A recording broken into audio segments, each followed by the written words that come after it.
nord de la Côte d'Ivoire, région de la Bagoué, à 660 km d'Abidjan. Une région agricole, où les habitants vivent essentiellement de la terre. Coton, anacarde, mangue, maïs, mais aussi et surtout du riz. Pour produire ce riz, les petits producteurs font face à plusieurs défis. Manque d'eau, manque d'infrastructures, de matériel, mais aussi accès limité à la technologie, à la formation et au financement. Conséquence, leur productivité est faible et leurs revenus, si importants pour leur famille, sont limités. Pour aider les producteurs à améliorer leurs conditions de vie, le projet Brispi a été lancé en 2018. Une initiative portée par la Fondation Louis Dreyfus, avec le soutien des employés de Louis Dreyfus Compagnie et en partenariat avec l'ONG Fermat Support, un projet qui couvre toute la chaîne de valeur du riz. Première étape, la production du riz. Objectif, augmenter le rendement des petits producteurs. Pour ce faire, le projet Brispi offre un programme de formation aux bonnes pratiques agricoles. Pour pouvoir les accompagner, nous avons fait un premier diagnostic initial pour voir un peu quel est leur rendement, rendement par hectare et ensuite quelles sont les pratiques culturelles que les producteurs pratiquent dans leurs parcelles. Sur la base de ça, on a développé un plan pour les accompagner. C'est tout l'itinéraire technique. Je pars du choix même de la parcelle, du site qui va abriter la future plantation, parce que le riz, ça ne réussit pas partout. Il y a des terrains qui sont appropriés.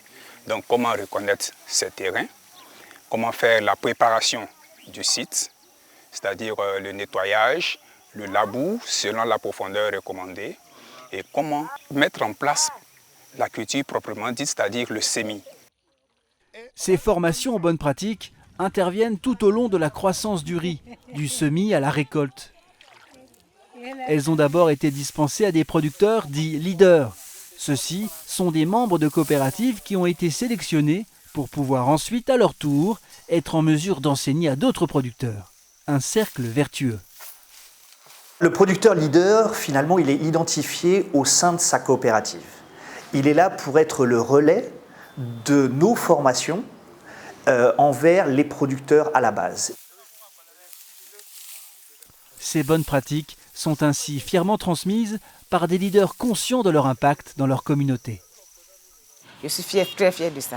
Quand elles viennent me dire qu'elles sont contentes et que ça a reçu, je sais maintenant que la formation que je leur ai donnée, le message est bien passé et elles ont appliqué. Et je vois, bon, vraiment, je suis contente.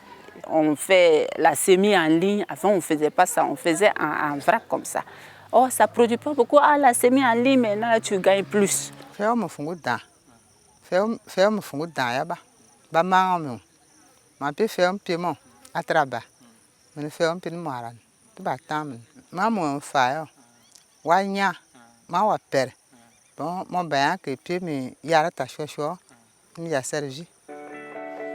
Au total, une hausse de productivité chiffrée à 75% en moyenne pour les petits producteurs de riz. À la clé, bien sûr, plus de revenus.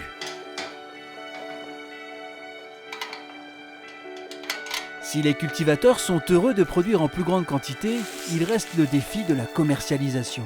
Deuxième étape de la chaîne.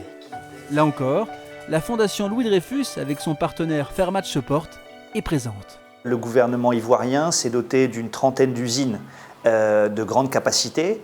Donc on travaille avec une de ces usines dans la zone nord, qui s'appelle Socomsi, qui a pour vocation de mettre sur le marché du riz ivoirien, un riz compétitif, de qualité, avec le label ivoirien. Le soutien de la Fondation Louis Dreyfus au projet riz en Côte d'Ivoire est extrêmement important parce que ça nous a permis de régler deux grands problèmes. Le tout premier, c'est la formation. Le deuxième, c'est l'organisation. Direction Bundiali, où se tient une formation d'un tout autre genre. On a une estimation budgétaire de ces activités-là, par mois et par activité, bien sûr. Ici sont principalement réunis des responsables de coopératives. Bamba est chargé de les former chaque semaine.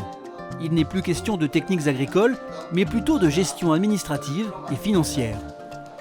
On a été formé sur plusieurs thématiques, c'est-à-dire la gouvernance coopérative, On a reçu des formations sur le leadership, sur le lobbying, sur comment chercher les financements. Ils ont une gestion administrative vraiment excellente puisqu'ils arrivent à faire un bilan de campagne et un compte de résultats à la fin de leur activité. 3 ans après son lancement, le projet Brispi a eu un réel impact sur le terrain. 10 coopératives impliquées, 120 producteurs leaders formés, 3054 petits producteurs accompagnés, dont 1305 femmes. En définitive, le projet Brispi accompagne les producteurs sur tout le cycle de vie du riz. De la production à la commercialisation, en passant par l'organisation de la filière, ces hommes et ces femmes ont désormais une épaule sur laquelle s'appuyer.